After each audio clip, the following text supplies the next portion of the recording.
नमस्कार दोस्तों, स्वागत है आपका स्टडी पोर्टल पे। और आज हम डिस्कस करने जा रहे हैं हमारा EMIS का मैथ का सिलेबस। आपको मैथ में कौन कौन से टॉपिक कवर करने हैं और वो सारे चीजें डिस्कस करेंगे भी हमारे इस यहाँ पर। ठीक है, हम सारे टॉपिक देख रहे हैं कि हमें आपके EMIS के अकॉर्डिंग रीजनिंग में कौन से टॉपिक कवर करने हैं, मैथ्स में कौन से टॉपिक कवर करने हैं, हिंदी में, इंग्लिश में, जो भी आपका सिलेबस है उसके अकॉर्डिंग आपको उस सिलेबस के अंडर कौन कौन से टॉपिक को प्रेफरेंस देनी है, किनको आपको अच्छे से प्रिपेयर करना है, जहाँ से हमारे क्वेश्चन बनते बनते। ये सारी लिस्ट हमने जितने भी पहले एग्जाम्स हुए उनको एनालाइज करके ही बनाई है कि कहाँ से आपके क्वेश्चन पुट होते हैं। ठीक है, वैसे आपको पता है कितने सारे टॉपिक आते हैं, मैम ये नहीं है, तो वो सिर्फ आपके एग्जाम के अकॉर्डिंग है, आपके एग्जाम में कौन से टॉपिक्स को ज्यादा आपकी इंपॉर्टेंस दी जाती है, कहाँ से आपके क्वेश्चन बनते हैं, क्योंकि आपके लेवल के अकॉर्डिंग या फिर आपके एग्जाम के अकॉर्डिंग क्या रहते हैं, थोड़ा सा सिलेबस वेरी करता रहता है। ठीक है, तो यहाँ पर आपका जो आज है वो सारा आपका EMIS का मैथ का सिलेबस है। हम वन टॉपिक देखेंगे कौन कौन से टॉपिक आपको यहाँ पे कवर करने हैं। ठीक है, फर्स्ट आपका टॉपिक जो रहेगा, जो आपको प्रिपेयर करना है भाई, वो आपका क्या है,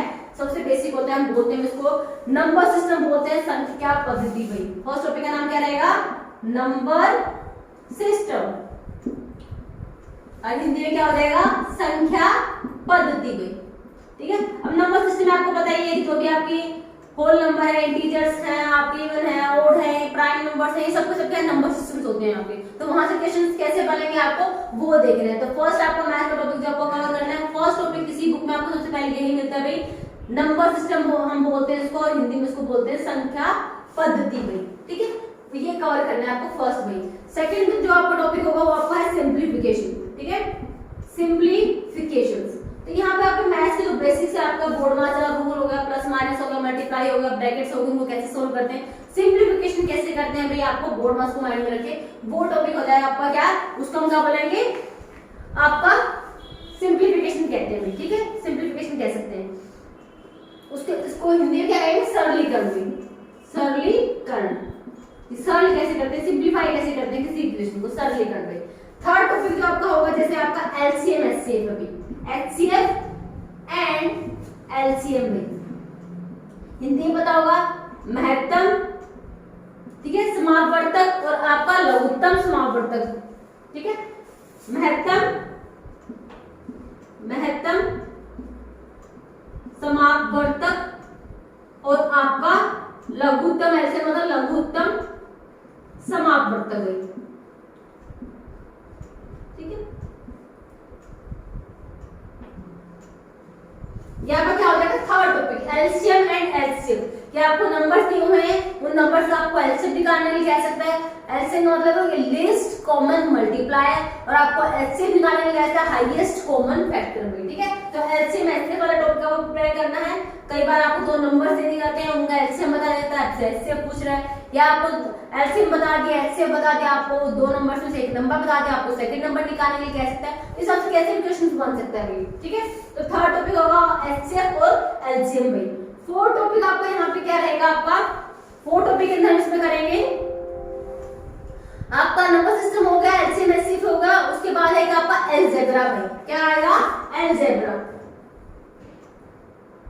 अलजेब्रा मतलब बीजगणित। भाई ठीक है, अलजेब्रा में क्या आएगा आपका, बीजगणित, जो आपके बेसिक से रूल होते हैं ना, बीजगणित पता है, a का स्क्वायर प्लस b का स्क्वायर माइनस 2ab या plus 2ab, a plus b का whole square, a minus b का होल स्क्वायर, या a प्लस b का होल क्यूब, या a का क्यूब प्लस b का क्यूब, इसको कैसे सिंपलीफाई करते हैं, उसको हम बीजगणित बोलते हैं। ठीक है, तो वो क्या हो जाएगा आपका, बीजगणित कहलाएगा। ठीक है, वो आपको कवर करना है बीजगणित वाला टॉपिक। भाई उसके बाद फिफ्थ टॉपिक आपका जो हो जाएगा भाई, वो हो जाएगा आपका परसेंटेज।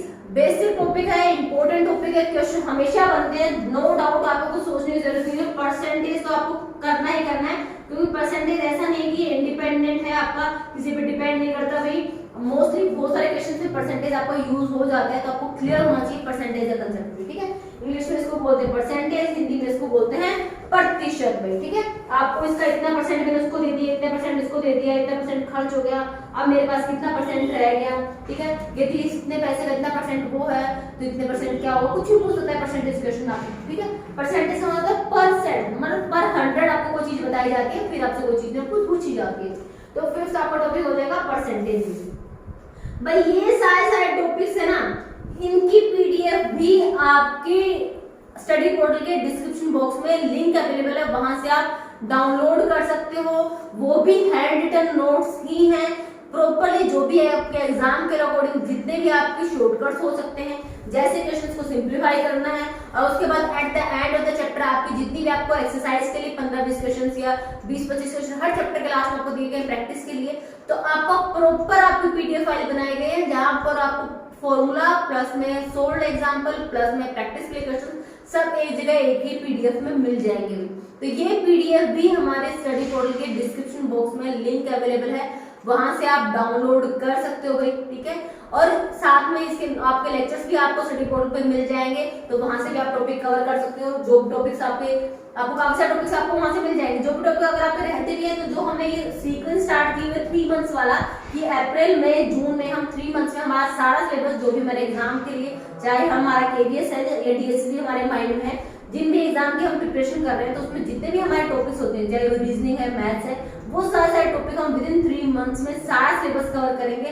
तो अगर कुछ टॉपिक्स आपके वहां पे अगर वीडियो में अवेलेबल नहीं है, तो वो भी हम हमारी इसी सीक्वेंस के अंदर, जो हमारी लाइव सीक्वेंस चली हुई है 3 मंथ्स वाले फ्री कोर्स वाली, हम उसमें कवर करेंगे, ठीक है। तो आप ये मत सोचना कि मैम ये टॉपिक करना है यहाँ से कैसे करें, आपको यहाँ पर सारी पीडीएफ अवेलेबल है, वहां से आप कर सकते हो, आराम से खुद से सोल्व कर सकते हो। इतने इजी लैंग्वेज में अभी प्रॉपर सोल्व करके दिया हुआ है, तो आप उसको आराम से पढ़ के समझ सकते हो, ठीक है। फिर भी अगर कोई डाउट है, फिर भी आपको लगता है कि मैम एक और करवा दे तो बेटर रहता, तो वो वाला पार्ट भी हम करेंगे, सारे मैथ का सिलेबस भी हम क्या करेंगे, वीडियो के थ्रू कवर करेंगे, ठीक है। और काफी सारा आपका स्टडी पोर्टल पे अवेलेबल भी है, वहां से वीडियो से भी आप देख के क्लियर कर सकते हो, ठीक है।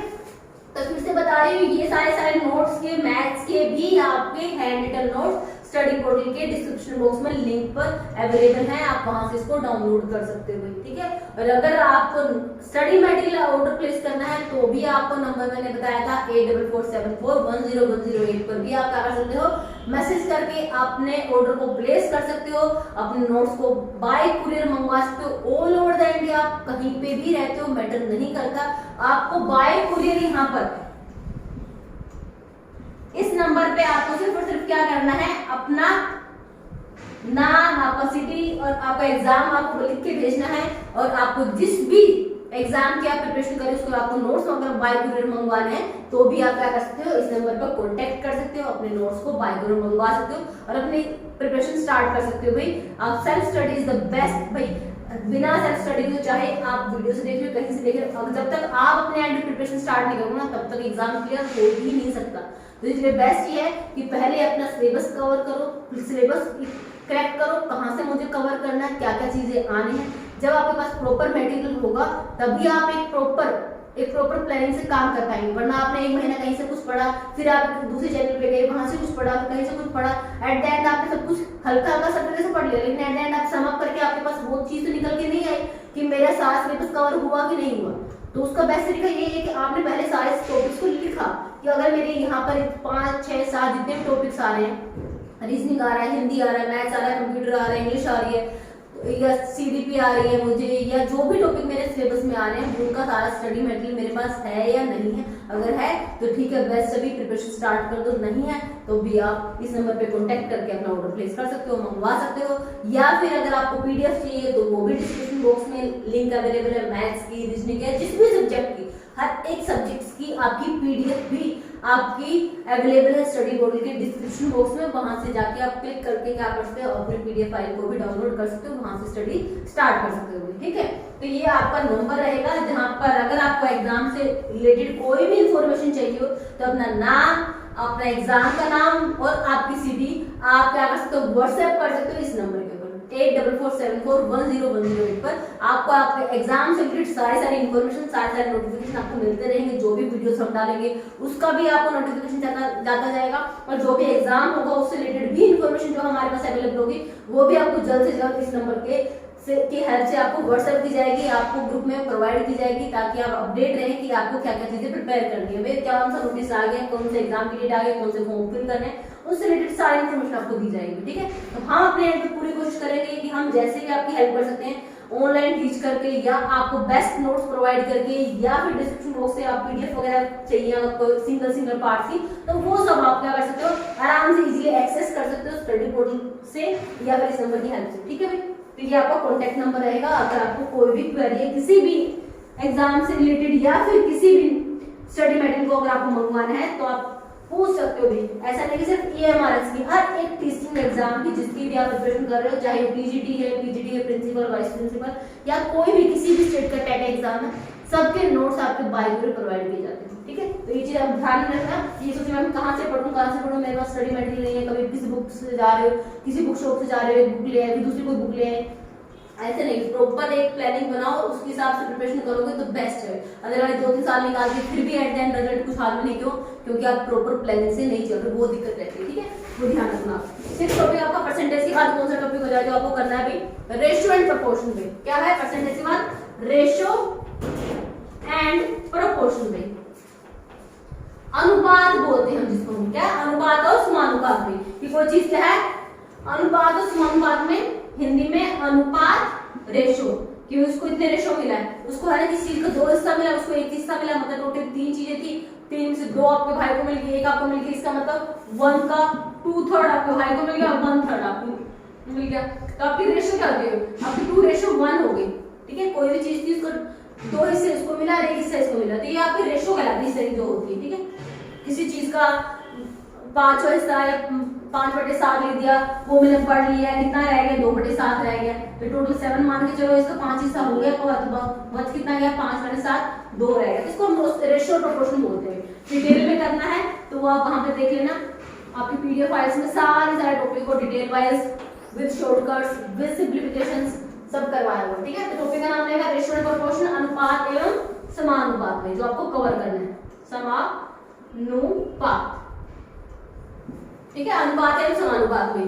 उसके बाद नेक्स्ट टॉपिक आपका है भाई लाभ और हानि, और आप कह सकते हो बट्टा, मतलब आपका जो डिस्काउंट दिया जाता है ना, मतलब डिस्काउंट दे दो, डिस्काउंट दे दो। ठीक है, तो 6th क्लास 7 टॉपिक आपका क्या रहेगा, profit and loss, profit and loss, या कई बुक्स में क्या दिया जाता है डिस्काउंट वाले चैप्टर को अलग से कर दिया जाता है, या इसके साथ लिख देते, तो मैं इसके साथ ही लिख देती हूँ भाई। ये 2 टॉपिक रहेंगे, ध्यान रखना भाई। एक तो है आपका प्रॉफिट एंड लॉस, लाभ या हानि। ठीक है, टॉपिक का नाम क्या हो जाएगा, लाभ एवं हानि। और दूसरा टॉपिक क्या हो जाएगा भाई आपका, वो हो जाएगा बट्टा, हिंदी में उसको बोलेंगे बट्टा। वैसे इंग्लिश में कहते हैं, मोस्ट से हिंदी मीडियम वाला बच्चा हो चाहे इंग्लिश मीडियम वाला बच्चा हो, किस वर्ड का यूज करते हैं, डिस्काउंट। इस चीज को पढ़ना 50% का डिस्काउंट था, तो ये चीज मेरे को इतने में ही पड़ी। ठीक है, तो याद रखना डिस्काउंट हमेशा आपका मार्क्ड प्राइस पर, आपके अंकित मूल्य पे दिया जाता है, और लाभ हमेशा आपका क्रय मूल्य पे होता है। ठीक है, हमेशा कॉस्ट प्राइस के ऊपर आपका कैलकुलेट किया जाता है प्रॉफिट, और हमेशा आपके प्रिंटेड प्राइस, मार्क्ड प्राइस, अंकित मूल्य के ऊपर काउंट किया जाता है डिस्काउंट को। ध्यान रखना डिस्काउंट और प्रॉफिट दोनों अलग अलग टर्म्स के ऊपर कैलकुलेट किए जाते हैं, तो आप अच्छे से क्लियर कर लेना अपने इस कांसेप्ट को भी। प्रॉफिट एंड लॉस एक टॉपिक है, और डिस्काउंट इसी का पार्ट बोल देते हैं, लेकिन इससे थोड़ा सा डिफरेंट है। तो ये 2 टॉपिक है जो आपको कवर करना है, profit and loss, discount. Most important topic, percentage question बनता ही बनता है, प्रॉफिट एंड लॉस बनता ही बनता है, और आपका यहाँ से एलसीएम एचसीएफ से क्वेश्चन आ जाता है, बीजगणित सिंप्लीफिकेशन। इस वो देखो सिंप्लीफिकेशन में किसी तरीके से भी सिंप्लीफिकेशन दे सकता है, वो चाहे इसके बेस पे हो चाहे आपके नंबर्स के बेस पे हो, किसी हिसाब से आ जाए। सिंप्लीफिकेशन में आपका सब कुछ मिक्स हो जाता है, लेकिन वहाँ पे बोर्ड मार्क्स के रूल से मोस्टली फॉलो करते हैं। ठीक है, तो ये टॉपिक ध्यान रखना। मोस्ट इंपोर्टेंट यहाँ पे कौन कौन से जो मैंने साथ में लिखा भी है, परसेंटेज बहुत अच्छे से कवर करना है, प्रॉफिट एंड लॉस कवर करना है, आपका रेशियो एंड प्रोपोर्शन से क्वेश्चन आ जाता है, एलसीएम एचसीएफ से भी। वैसे हम यहाँ पे वही टॉपिक ले रहे हैं जो आपके एग्जाम से इंपॉर्टेंट है। आपको पता है कि बीएसएससी में भी 20 क्वेश्चंस आते हैं, तो 20 क्वेश्चन में अगर हर एक टॉपिक से एक क्वेश्चन उठाएंगे तभी भी मोस्टली कितने टॉपिक हो जाएंगे, 20 के आसपास टॉपिक हो जाएंगे भैया आपके। ठीक है, तो आपको क्या करना है, इस हिसाब से जो टॉपिक्स आपके क्वेश्चंस एग्जाम ओरिएंटेड है उन सब टॉपिक्स को कवर करना है, किसी को ये नहीं छोड़ना है इसको छोड़ देते हैं, इसको छोड़ देते हैं। एक बार सबसे गो थ्रू हो जाना, अगर सबको बेसिक पता होगा तो इजीली आप उसके ऊपर कोई ना कोई ट्रिक लगाकर उस क्वेश्चन को सोल्व कर ही लोगे। लेकिन अगर आपने वो टॉपिक पढ़ा ही नहीं होगा तो आपको कोई आइडिया नहीं होगा यहाँ पे क्या फॉर्मूला लग सकता है, कैसे मुझे कैलकुलेट करना चाहिए। तो इसलिए इन सब टॉपिक से एक बार आपको गो थ्रू जरूर होना है भाई। अगर ये सोचना है कि ये मुझे नहीं आता है या फिर ये तो मुझे समझ नहीं आ रहा, तो वो आपको कवर करना है, किसी या वीडियो की हेल्प से कवर करो या आप अपनी नोट्स की हेल्प से कवर करो। ठीक है, तो ये होगा आपका सेम टॉपिक। तो ये भाई number system, simplification, HCF LCM, algebra, percentage, ratio and proportion, profit and loss भाई। ठीक है, नेक्स्ट टॉपिक आ गया भाई आपका सेवंथ का एक टॉपिक है आपका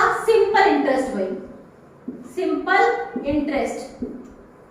सिंपल इंटरेस्ट हिंदी में इसको क्या कहते हैं, साधारण ब्याज भी। किस नाम से मिलेगा, साधारण ब्याज।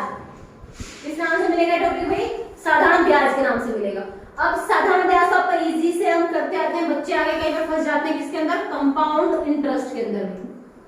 कंपाउंड इंटरेस्ट का मतलब होता है आपका चक्रवृद्धि ब्याज में, मतलब ब्याज के ऊपर भी ब्याज, कि एक साल तक आपकी अमाउंट पे आपको ब्याज मिला, एक साल के बाद अगर आपको ब्याज के रूप में 1000 रुपए मिल गए तो अगले साल आपकी अमाउंट जो थी उस पर तो पैसा मिला ही मिला, प्लस एक साल के बाद जो आपको 1000 रुपए ब्याज मिले थे ना उसके ऊपर भी आपको इंटरेस्ट मिलेगा। तो ब्याज पर भी ब्याज, उसको बोलते हैं चक्रवृद्धि ब्याज। ठीक है, तो सिंपल इंटरेस्ट और कंपाउंड इंटरेस्ट दो अलग अलग टॉपिक है, दोनों को डिफरेंस समझना है, दोनों के फॉर्मूले अलग अलग है, कैलकुलेट करने का वे अलग अलग है। ठीक है, यहाँ पर सीधा जितने भी साल है उनमें सीधा तो आपको ब्याज कैलकुलेट किया जाएगा, 5 साल के दे दिया तो सीधा अगर पहले साल आपका 100 रुपए था तो अगले साल भी 100, दूसरे साल भी 100, तो 5 साल के बाद कितने रुपए देने, 500 ही देने। लेकिन अगर आप चक्रवृद्धि ब्याज निकाले तो पहले साल 100 रुपए ब्याज आएगा, अगले साल 100 रुपए के ऊपर भी जो ब्याज है वो भी जुड़ेगा, 2 साल के बाद जो 2 आपके थे उनका भी ब्याज जुड़ेगा। इस तरीके से आपका ब्याज और ब्याज बढ़ता चला जाता है। ठीक है, तो उसको हम बोलते हैं कंपाउंड इंटरेस्ट, या हिंदी में बोलते हैं चक्रवृद्धि ब्याज भी। ठीक है, 10th टॉपिक आपका जो हो जाएगा भाई वो आपका हो जाएगा आयु संबंधी। एवरेज कर लिया, एवरेज और करेंगे। ठीक है, एवरेज, एवरेज कह लो, आता है ना कई बार कि उसकी उम्र, दो माता पिता हैं या फिर भाई है बहन के, उनकी औसत आयु इतनी है, 5 साल के बाद उनकी औसत आयु इतनी होगी, इतनी है, तो जो उम्र आपको एवरेज वाले जो क्वेश्चन आते हैं, एवरेज हिंदी में उसको हम बोलते हैं औसत और इंग्लिश में हम उसको बोलते हैं एवरेज। या खिलाड़ी ने रन बनाए 5 मैच में, उसकी रनों की एवरेज ये थी, लास्ट 2 मैच में एवरेज ये थी, थ्रू आउट द टूर्नामेंट उसकी एवरेज क्या थी, तो एवरेज बोलते हैं, औसत बोलते हैं वो क्वेश्चन में। ठीक है, तो एवरेज वाला चैप्टर कवर करना है। उसके बाद आपको समझना है आयु संबंधी भी, एज बेस्ड जो क्वेश्चन होते हैं, एज रिलेटेड जो क्वेश्चन होते हैं, एज रिलेटेड जो भी क्वेश्चंस होते हैं वो भी आपका मैथ में इसके अंदर आएंगे। आयु संबंधी हिंदी में इसको बोलते हैं आयु संबंधी, इंग्लिश में इसको बोलते हैं एज रिलेटेड जो पर्संस होते हैं। ठीक है, आयु संबंधी, एज रिलेटेड में। ये होगा 11th टॉपिक भाई। 12th टॉपिक आपका हो जाएगा भाई घातांक एवं करनी। ठीक है, इंडिसेस एंड सर्च भाई 12th टॉपिक हो जाएगा आपका इंडिसेस एंड सर्च, घातांक एवं करनी में। इंपॉर्टेंट टॉपिक है भाई, काफी मिस्टेक कर देते हैं इस टॉपिक के अंदर, इसको एक अच्छे से कवर कर लेना भाई। जो आपकी जो होते हैं ना पावर्स की फॉर्म में होता है, तो उन पावर्स की फॉर्म में हम प्लस कैसे करेंगे, माइनस, जैसे 1 की 2 की पावर 4 है, 3 की पावर 8 है, इनको आपस में मल्टीप्लाई करना है, डिवाइड करना है, प्लस माइनस करना है, तो किस हिसाब से होता है, तो उनके रूल अलग होते हैं भाई। जब आपकी नंबर्स क्या होते हैं, पावर्स की फॉर्म में होते हैं। तो इंडिसेस एंड सर्च, एक घातांक एवं करनी, आपका एक चैप्टर का नाम रहेगा घातांक एवं करनी, इंग्लिश में इंडिसेस एंड सर्च बोलते हैं। टॉपिक देख लो, फिर नेक्स्ट हम इसको इरेज करके नेक्स्ट उस पे लिख लेते हैं, वरना तुमको ज्यादा ही मर्ज हो गया। Number system, simplification, HCF LCM, algebra, percentage, ratio and proportion, profit and loss के साथ डिस्काउंट वाला टॉपिक भी करना है। दोनों बुक में दोनों अलग अलग भी हो सकते हैं, इकट्ठे भी हो सकते हैं। प्रॉफिट और लॉस अलग कंसेप्ट है, डिस्काउंट बट्टा एक अलग कंसेप्ट है। थोड़ा सा इसको ध्यान से देखना कि दोनों में थोड़ा डिफरेंस करके देखना कि दोनों में अंतर कैसे है। इसको कैलकुलेट करने का वे अलग है, इसको कैलकुलेट करने का वे अलग है। उसके बाद है सिंपल इंटरेस्ट, कंपाउंड इंटरेस्ट, कि साधारण ब्याज और चक्रवृद्धि ब्याज में क्या अंतर है, एवरेज वाले क्वेश्चंस कैसे सॉल्व करने हैं, एज रिलेटेड क्वेश्चंस, आयु संबंधी क्वेश्चन कैसे होते हैं, उसके बाद इंडिसेस और सर्च में। तो ये तो हो गए 12 टॉपिक, ये भी इनके ऊपर नोट डाउन कर लो या स्क्रीनशॉट ले लो, एक बार देख लो, आप स्क्रीनशॉट लेते हो स्क्रीनशॉट ले लो, फिर नेक्स्ट टॉपिक बता दूं और कौन-कौन से हैं जो आपको मैथ्स में कवर करने हैं। चाहे आप ईएमआरएस की प्रिपरेशन कर रहे हो, एकलव्य मॉडल रेजिडेंशियल स्कूल, या फिर आप डीएसएसबी या केवीएस की प्रिपरेशन कर रहे हो, जहां पे भी आपके मैथ्स रीजनिंग आएगा उनके लिए आपको कौन-कौन से टॉपिक कवर करने की जरूरत है। ठीक है, एक बार ये नोट डाउन कर लो, स्क्रीनशॉट ले लो, स्क्रीनशॉट ले लो। और फिर से बता रही हूँ, इनके आपके मैथ्स रीजनिंग के पीडीएफ या हर एक आपके सब्जेक्ट की पीडीएफ अवेलेबल है डिस्क्रिप्शन बॉक्स में, वहां से आप क्या कर सकते हो, डाउनलोड कर सकते हो पीडीएफ को और वहां से भी प्रिपरेशन कर सकते हो। ठीक है, और अदरवाइज बेस्ट ये है कि सारा स्टडी मटेरियल हर एक टॉपिक को कवर करता हुआ, हर एक सब्जेक्ट को कवर करता हुआ, जितने भी आपके टॉपिक, जितने भी आपका सिलेबस आएगा, जो भी आपकी बुक्स रहेंगी, वो सबका वो भी बुक्स आपके अवेलेबल है बाय कुरियर, वो भी आप यहाँ से मंगवा सकते हो। आपको सारे नोट्स आपको आपके घर पे बाय कुरियर पहुंच जाएंगे, ठीक है। वो भी आप कांटेक्ट कर सकते हो इस नंबर पे जो मैं ऑलरेडी अपना शेयर कर चुकी हूँ। नेक्स्ट टॉपिक 12th टॉपिक हो गए। 13 टॉपिक देखो भाई जो आपको पढ़ना है वो हो जाएगा आपका समय और दूरी भाई। क्या? टाइम एंड डिस्टेंस, समय एवं, इंग्लिश में लिखते हैं पहले, time and distance, time and distance. Hindi में क्या हो जाएगा? समय एवं दूरी। इतने समय में इतने किलोमीटर गया, किस स्पीड से गया, इस स्पीड से गया, इतने घंटे लगे, कितनी दूरी तय की, या फिर उसको कह रहे हैं इस स्पीड से इतने घंटे चल रहा है, तो वो किस हिसाब से क्वेश्चन दे सकता है। यहाँ पे क्या होता है? आपको डिस्टेंस होती है, स्पीड होता है, टाइम होता है, ठीक है। तो समय और दूरी, इसके अंदर डिस्टेंस, स्पीड और टाइम का क्वेश्चंस होते हैं और वहां से आपको उसके अकॉर्डिंग कैलकुलेट करना होता है। आपको कोई भी चीज दे सकता है, तो डिस्टेंस निकालने कह सकता है, या टाइम निकालने कह सकता है, या स्पीड निकालने कह सकता है, ठीक है। तो टाइम एंड डिस्टेंस भाई 14 टॉपिक आपका हो जाएगा यहाँ पे। टाइम, ट्रेन एंड बोट भाई, ठीक है। रेलगाड़ी वाले जो क्वेश्चंस आते हैं, ट्रेन, रेलगाड़ी की स्पीड ये है, ट्रेन, रेलगाड़ी है, तो ये भी वही चीज कि एक रेलगाड़ी स्पीड से चल रही है, इतना समय ले रही है, लेकिन यहाँ पर कई बार क्या होता है आपका रेलगाड़ी के जो क्वेश्चंस होते हैं नॉर्मल डिस्टेंस और टाइम वाले से अलग हो जाते हैं। क्यों? क्योंकि यहाँ पे डिस्टेंस के अंदर ना आपकी रेलगाड़ी की जो डिस्टेंस होती है ना, जो लंबाई होती है वो भी आपकी ऐड हो जाती है, साथ में वो रेलगाड़ी किसको कवर कर रही है, किस चीज को क्रॉस करके जा रही है, वो आपका मैटर करता है। इसलिए रेलगाड़ी का जो टॉपिक है ना वो टाइम और डिस्टेंस से थोड़ा डिफरेंट हो जाता है, ठीक है। वहां पर दोनों आपको कहा जाता है, एक पर्सन स्पीड से जा रहा है या एक आपके कोई भी चीज है बाइक सवार स्पीड से जा रहा है, तो वहां पर जिस चीज से वो ट्रेवल कर रहा है उसकी लेंथ मेजर नहीं करती, आपकी मैटर नहीं करती। तो टाइम और डिस्टेंस ट्रेन वाला आपका कंसेप्ट थोड़ा सा डिफरेंट हो जाता है, इसलिए हमने इनको दोनों टॉपिक को अलग अलग कर दिया है कि आपको टाइम और डिस्टेंस के क्वेश्चंस देखने हैं, प्लस आपको रेलगाड़ी के क्वेश्चंस देखने हैं कि रेलगाड़ी के अंदर आपको किस हिसाब से डिस्टेंस कैसे आपको क्या कंसीडर करनी है। दो रेलगाड़ी है तो स्पीड ऐड होगी या सब्ट्रैक्ट होगी, डिस्टेंस ऐड होगी या सब्ट्रैक्ट होगी, इस तरीके से। तो आपका ट्रेन वाला कंसेप्ट अलग होता है, तो ठीक है। तो एक आपको कौन सा टॉपिक करना है? ट्रेन वाला करना है भाई। ट्रेन की लंबाई है, उसकी स्पीड इतनी है, कितना डिस्टेंस कवर करेगी, कितनी देर में दूसरी ट्रेन को क्रॉस कर जाएगी, कितनी देर में प्लेटफॉर्म को क्रॉस कर जाएगी, ऐसे क्वेश्चन जो होते हैं वो ट्रेन कहलाएंगे। उसके बाद है भाई बोट एंड स्ट्रीम भाई। 15 टॉपिक क्या हो जाएगा? बोट एंड स्ट्रीम भाई, मतलब नाव एवं धारा। कि भाई एक पर्सन है नदी में तैर रहा है, यदि वो धारा के साथ जा रहा है तो उसकी स्पीड इतनी है, धारा विपरीत जा रहा है तो उसकी स्पीड कितनी है, तो शांत जल में उसकी स्पीड कितनी होगी, या धारा की स्पीड कितनी होगी। या एक नाव चालक है, यदि धारा के साथ चल रहा है तो उसकी नाव की स्पीड ये है, धारा के विपरीत चल रहा है तो उसकी स्पीड ये है, तो धारा की स्पीड निकालो क्या है, या नाव की स्पीड निकालो क्या है, वो हम क्वेश्चन बोलते हैं बोट एंड स्ट्रीम के भाई, नाव एवं धारा के क्वेश्चन उसको बोलते हैं, ठीक है। तो ये आपका टॉपिक भी आपको कवर करना है। उसके बाद 16 टॉपिक आपका हो जाएगा बोट एंड स्ट्रीम के बाद भाई समय और काम, टाइम एंड वर्क भाई। तो टाइम एंड डिस्टेंस था, ये टाइम एंड वर्क है, दोनों अलग अलग टॉपिक हैं, टाइम एंड वर्क। मतलब कोई पर्सन इतने समय में इतना काम करता है तो 4 लोग उसी काम को कितने समय में करेंगे, ठीक है, इस हिसाब से। या 6 लोग एक दिन में 8 घंटे काम करते हैं तो काम 5 दिन में खत्म हो जाता है। तो लेकिन अगर 10 लोग दिन में 4 घंटे काम करें तो उसी काम को कितने दिन में खत्म करेंगे। इस तरह के जो क्वेश्चन होते हैं उसको हम बोलते हैं टाइम एंड वर्क, समय और काम, कि कोई काम कितने समय में समाप्त होगा, कितने घंटे काम करके कितने लोगों के द्वारा वो कैसे सोल्व करना है, तो उसको हम बोलते हैं टाइम एंड वर्क का टॉपिक भाई। और इसमें हिंदी में क्या कहा जाएगा? समय एवं कार्य, समय एवं कार्य में हिंदी में क्या नाम हो जाएगा? समय में एवं कार्य, एवं इसको बोलते हैं टाइम एंड वर्क भाई। नेक्स्ट टॉपिक आपका हो जाएगा पाइप एंड कास्टिंग भाई, pipe and 17 time and work जैसा ये पाइप एंड,